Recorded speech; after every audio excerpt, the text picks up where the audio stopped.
Ici c'est Paris, un slogan dont les supporters de la capitale sont fiers. Dans les grands matchs, porter un maillot du PSG, c'est interdit à Marseille, même par les autorités. Voir un des Marseillais jouer au PSG, c'était impossible. Ben, on est à Paris ici. Moi je suis Marseillais. Et depuis l'arrivée de Nasser Al-Khelaifi, rien n'est impossible pour le PSG.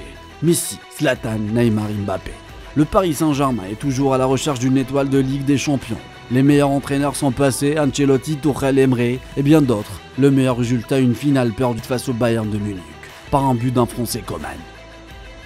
Le PSG de 2022, un départ du directeur sportif Leonardo, le Brésilien, l'arrivée de Luis Campo, une séparation avec le coach argentin Mauricio Pochettino, le coût peut atteindre 20 millions d'euros, un chiffre à prendre en compte.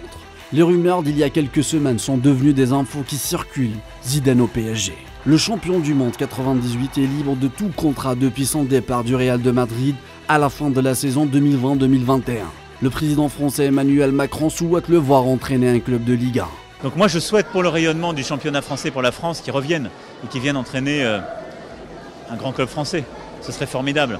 L'offre financière et le projet parisien peuvent convaincre Zizou selon plusieurs médias. Le triple vainqueur de la Ligue des Champions et un des ambassadeurs de la Coupe du Monde Qatar 2022. Certains médias disent que Zizou et le PSG sont sur le point de se serrer la main, tandis que d'autres voient que cet accord ne verra pas le jour. Le passé de Zizou au Real de Madrid, en plus son souhait d'entraîner l'équipe de France empêchera Zizou de rejoindre le PSG.